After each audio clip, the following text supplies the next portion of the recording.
ल साथीहरु अहिले चाहिँ म विरेन्द्रनगर 4 सुर्खेतमा छु। यो अहिले चाहिँ म शहीद पार्कमा आएको छु। सुर्खेत विरेन्द्रनगर सुर्खेतको यो चाहिँ कपडामा चाहिँ नजानु होला, म चाहिँ कामको सिलसिलामा आएको थिएँ। त्यही भएर चाहिँ अहिले चाहिँ म यो विरेन्द्रनगर सुर्खेतको चाहिँ यो बाघ देखाइरहेको छु। यो चाहिँ विरेन्द्रनगरको बाघ हो। हजुर देख्न सक्नुहुन्छ, मैले चाहिँ 3-4 ठाउँको बाघ देखाइसकेँ। यो चाहिँ विरेन्द्रनगरको बाघ हो। अरू ठाउँभन्दा चाहिँ यो मलाई चाहिँ मन पर्यो। अलि हट्टा-कट्टा जानुभएको छ। ल म चाहिँ अब अर्को कुरो देखाउँछु है। ल फाइनली गाइस म चाहिँ पुगिसकेको छु यो गेट पार्क। अबे टिकट काउन्टर चाहिँ यता छ।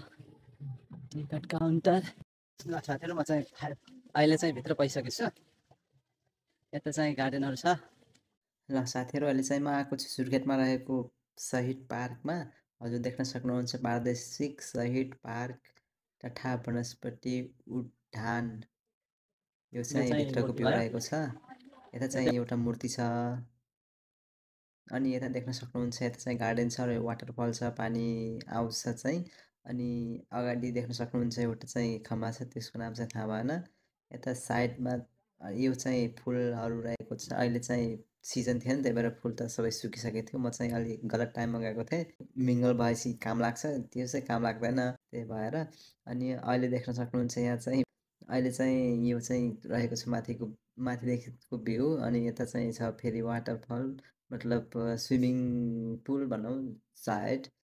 हजुर देख्न सक्नुहुन्छ यो चाहिँ पानी चाहिँ अहिले अलिक कम थियो सायद, खोइ किन हो पानी चाहिँ हाल्नु भएको थिएन। यो चाहिँ फेरि अर्कोतिरको भ्यू रहेको छ, माथितिर अर्को साइडदेखिको भ्यू हो। यो चाहिँ अर्को पार्कको भिडियो पनि आउँछ है साथीहरु। म चाहिँ यो शहीद पार्क सुर्खेतमा रहेको शहीद पार्कमा चाहिँ म 5 मिनटमा चाहिँ पुरै घुमिसकेँ। म चाहिँ अब थाकिसकेँ।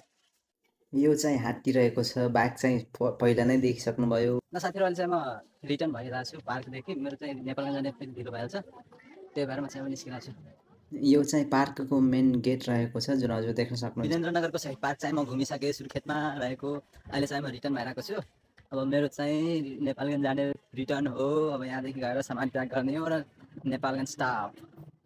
Thank you for watching my video. अर्को भिडियोमा चाहिँ हजुरले घन्टाघर र हाट देख्न सक्नुहुन्छ। सपोर्ट गर्नु होला।